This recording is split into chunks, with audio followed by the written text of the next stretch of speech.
يا عباد الله هبوا ونداء الحق لبوا فاعبدوه مخلصين. Assalamu alaikum wa rahmatullahi wa barakatuhu. May the peace and blessings of Allah be upon you. You are most welcome to yet another inspiring edition of your favorite program, Stories of Devotion. In this series, we seek to inspire you by walking you through the lives of 7 missionaries and other dedicated members of the Ahmadi Muslim community here in Africa. My guest today is Ustaz Qasim. Ustaz, you are most welcome to the show. Thank you. Right. Ustaz Ishaq is currently the 7 missionary here in the Ashanti region and a tutor at the Tia Ahmadiyya Secondary School at Fomena. Right, Ustaz, tell us something about you. Who is Ustaz Ishaq Qasim? Ustaz Ishaq Qasim is someone who comes from a town called Nkrankwanta in the Brun Ahaf region near Doma Hinkru, a border town. We share border with La Côte d'Ivoire. Okay. My parents are the late Osman, Adam Osman. Okay. And my mother, Sadiqa Fatima. Okay, so I mean, per the names, I want to believe you were born Muslim, right? Yes, I was born Muslim. Well, were your parents both Ahmadis? No, they are non-Ahmadis. My father has already passed away. Okay, your My father mother, passed away and non-Ahmadi. yes, And your mother is alive. Yes. Is she an Ahmadi now? it's my brother who is now an Ahmadi, But your mother is my not. younger brother. Okay, so you know at that particular time, yeah, we will get to why you even became an Ahmadi. But then, when you became an Ahmadi, what was the reaction of your mother? As far as my mother is concerned, I didn't get any opposition from her. But then, when informing her about that decision that you've taken to become an Ahmadi, I'm sure you gave her some explanation. Did she require any explanation as to why you have left your sect and then become an Ahmadi? Yes, I made her understand that, you know, the non-Ahmadis, you used to pray all right, but whatever we say, whatever we do, we only just follow what people do. And we don't understand what we were saying. I became Ahmadi, you know, when I was about to go to secondary school. My uncle was the chief imam over there. Okay. That is the chief imam over there. And he was interested in Islamic studies. So looking at the schools around, we could not get any Islamic School among the yes. schools. So he decided that I should go to Tia Ahmadiyya Senior High School in Kumasi. Okay. So in 1986, I went to Tia Amas. So it was there I got to know that there were some differences among Muslims. So I decided to look for the truth. Okay. So every Sunday I used to go to Kejitia to listen to their preaching. So during question and answers time, Christians and Muslims come there to ask questions. And the way and manner the preachers answer the questions convinced me. So during vacation, when I go back to my village, I used to tell them, the school that I attend, those Muslims, the way they explain Islam is completely different from ours. Mm-hmm. Because everything they made people to understand. But ours, it's not like that. So always I used to tell them. So I started studying Ahmadiyya, buying their books, reading. So it took me about 7 years before I took the Ba'at. Okay. That time you were well convinced. Yeah, I was well convinced. Unfortunately, they came to our place to preach, and it was my uncle who accommodated them. Okay. So that even gave me an encouragement that if he has accommodated them, then it means that I can take the bayat. So I took the bayat, and 1994 I decided to go to missionary training college. Okay, we will come there. Why you even decided to go to missionary training college? We will come there. But then, you were a Muslim, but belonging to different sects. And then, according to you, you realized that the teachings of Ahmadiyat was much more clear and understanding, and had its basis from the Holy Quran than the other sect where you belong. Now, what particular message did you receive from the Ahmadis that convinced you that indeed this should be the right set for you to? You see, when we were in non-Ahmadi, we didn't know any leader. So sometimes on Fridays, imam from different areas will be coming there to preach. And sometimes when they come and preach, you see that there are some conflicting in what they were saying. So I saw that all this conflicting preaching that were taking place was due to the fact that they do not look to one leader. And for that matter, any person at all can come. Okay. So when you go to them, apart from Ahmadis, they know that all Muslims they are one, but that is not the okay. Plain truth. Okay, that's very understandable. But now you have gotten the true message of Islam, and so you have converted to become an Ahmadi. Now, after becoming an Ahmadi, why did you decide to go ahead and then become a missionary? What informed your decision to become a missionary? What motivated me to become a missionary is that when I went to Tia Media Secondary School in Kumasi, and I got this knowledge, I got to know that those of my friends or my brothers who are in the house, and probably they will not get that opportunity, may not get the Islamic knowledge. And for that matter, I took it upon myself to go to the missionaries training college to get more knowledge so that I can come and teach them and then also transform their life. So that motivated me to become a missionary. Okay, yes, that's quite clear to me that you wanted to acquire knowledge and then to share the knowledge so acquired from the missionary training college to the other people who are seeing the light. But then, were you also aware, you were aware that going to missionary training college will enrich your knowledge and understanding of Islam. But were you also aware that that profession that you're going to take, the profession that you're going into, were you aware that, it meant that if you had any idea of ever, being rich, it was going to be, that was the end, because becoming a missionary, you are going to detach yourself from the world. Were you aware? Were you also aware that you were going to face a lot of challenges, troubles, trials, most of which the Holy Prophet actually had to go through? Were you also aware that, were you aware of all this before you made that decision? Yes, because when I converted, some of the missionaries who attended the school made it clear to me. And with the little knowledge that I had, that the Prophet said that utlubul ilma wala qaina bisi. The Prophet said that we should seek for knowledge, even if we have to travel to China. So even traveling alone has its difficulties. So I got to know that it was not an easy job, because by the time I was even coming to Rare Mass, at that time, those people from my village were not coming to Kumasi as we have been seeing these days. So when I left for Kumasi, I saw that I had cut off completely from my people.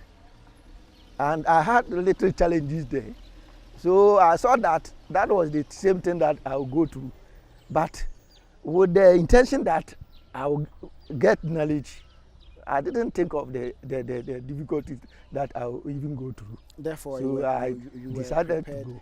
You were prepared to forego the world, and you were prepared to deprive yourself of the various, what the things that we see as lucrative. Yeah. You were prepared to leave all that for the sake of Allah Almighty. You were prepared to do that. Yes.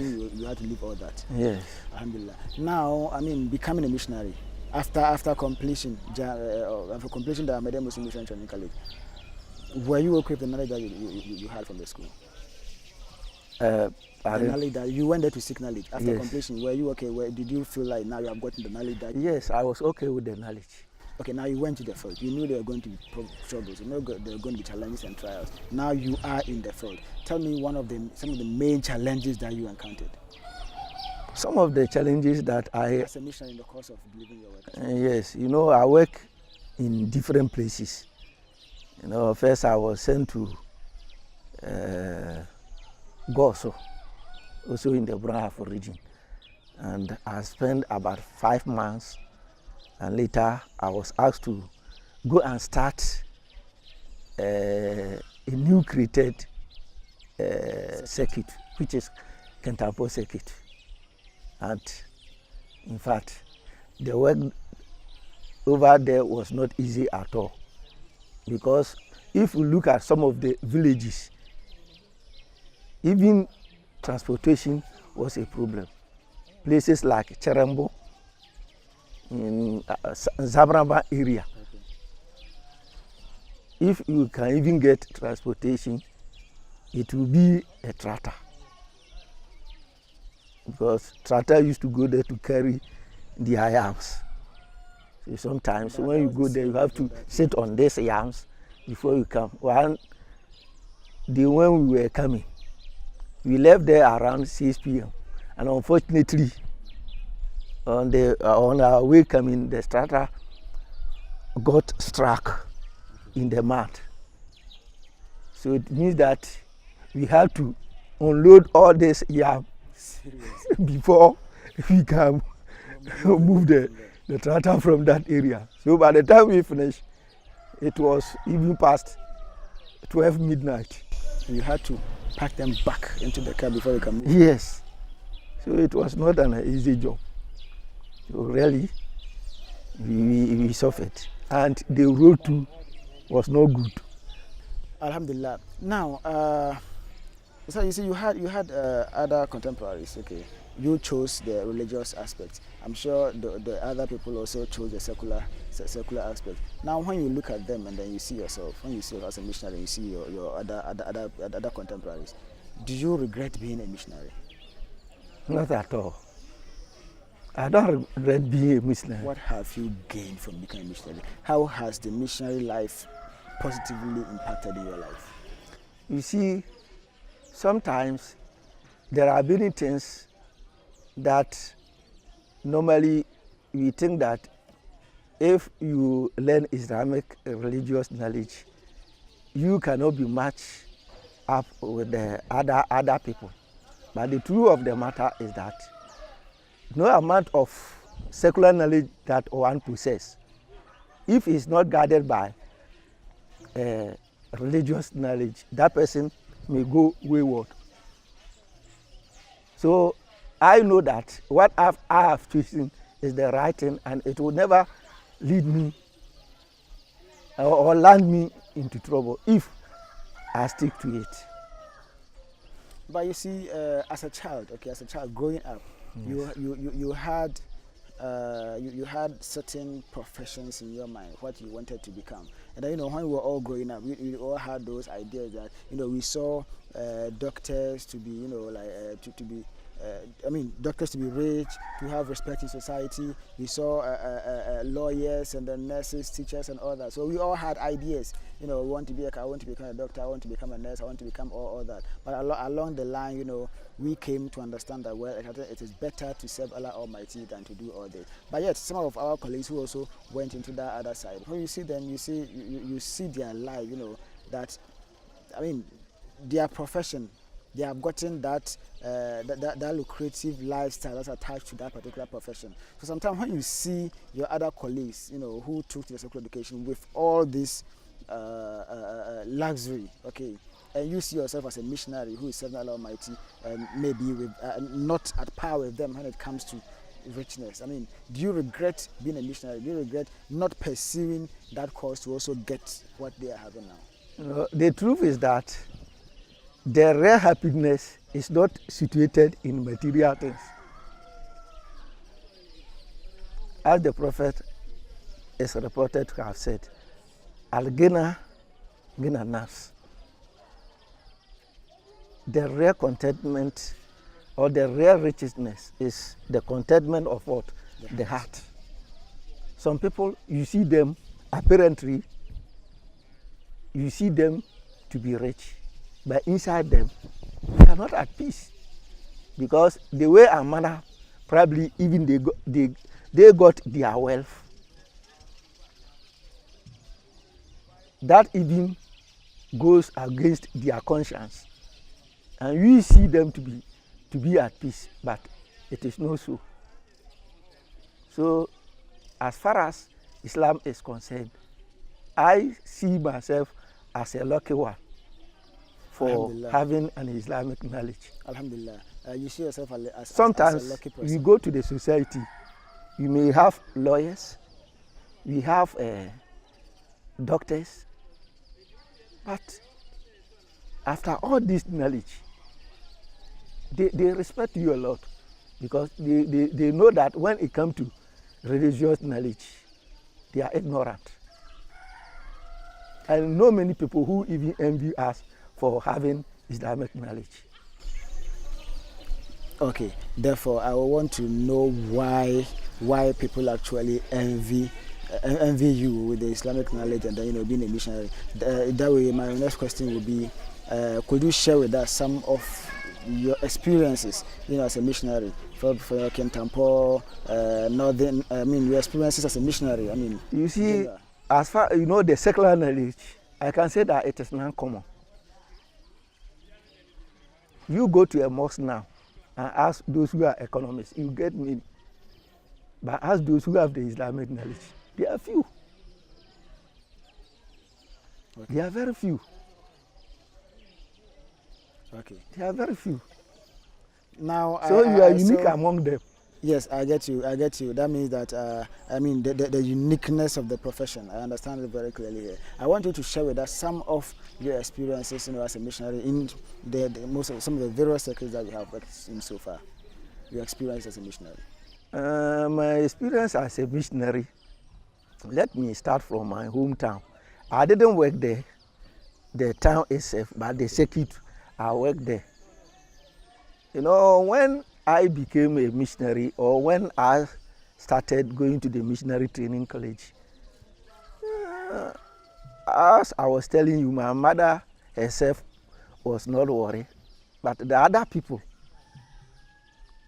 saying that for becoming a missionary, will you be able to look after your mother and your siblings? That was their worry. And sometimes they go by saying that even yourself, maybe you will not be able to take care of yourself. But Alhamdulillah, those people who were making those, assertions, I can now see that I'm even better off than them. By the grace of Almighty Allah. I am very sure that if you rely on Allah, there is nothing that, can't, worry you. So some of the experiences is that they were taking the work to be, not recreative, and for that matter, if you go into it, it means that you have no vision. Those are some of their assertion. Okay.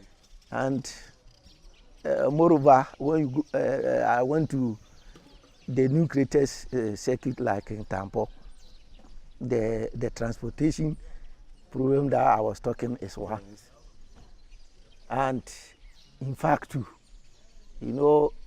for me, I had patience, I exercised patience for them because I knew their background. That where they were, they were not paying anything. So when you tell them that they should pay something, because some Malam have gone there to tell them, oh, Ahmadis, if you are not rich, you cannot be an Ahmadi. Because every month they will come and collect money from you. Okay. So I used to tell them, then count yourself lucky. So if you are rich and they come and collect money from you, don't you like? So they are saying that when you become Ahmadi, you become rich by paying the infaq, because Allah has promised us in the Quran. And those who were convinced started paying. I'm not actually cutting you, but I think we are out of time. So, but before we go, you said your mother is still an Ahmadi, right? Yes, she's still. That is my worry. If there's this opportunity where your mother is presented to you now, your mother is standing in front of you, and you want to convince her about the truthfulness of the Imam Mahdi, the need for her to accept Islam Ahmadiyya, what particular thing will you tell her? So, what I will tell her is that, the one thing that is worrying them is our father's religion. As it is said in the Quran, وَجَدْنَا أَبَاءَنَا كَذَلِكَ يَفْعَلُونَ. We came and found our fathers. We will do what we came and found our fathers doing. It's exactly what they are doing. They think that when they accept Ahmadiyya, it means they have thrown away their father's religion. We are still working on that, and we are praying that they will understand and then also join me, so that I also become happy. So that is what I will tell her, that the religion is for Almighty Allah. It's not for their fathers, as they have been saying. It's Allah who, gave us a religion called Islam.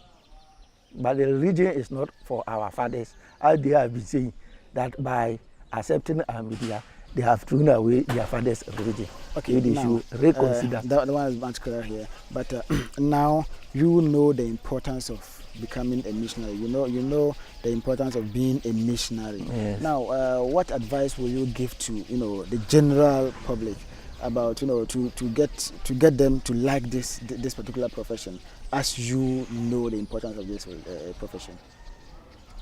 What I will tell the public is that they should not be too materialistic, because everything will pass away. All the big mansions that they have, they will leave them. The only thing that they will go with is their faith. So they should not wait. Right, Ustaz, thank you so very much for coming and then sharing your story with us. I know how busy you are, but agreeing to come on set to share your story with us, we are very grateful. Thank you so very much. Also, thank you for your invitation. Right. Well, viewers, this brings us to the end of our program today. We just finished speaking with Ustaz Qasim Kwabena, who is currently serving missionary in the Ashanti region here in Ghana, and also a tutor at the Mission Secondary School in Fomena, T.I. Ahmadiyya Secondary School in Fomena. We are much grateful to him, and then until we meet again next time, Assalamu alaikum wa rahmatullahi wa barakatuhu.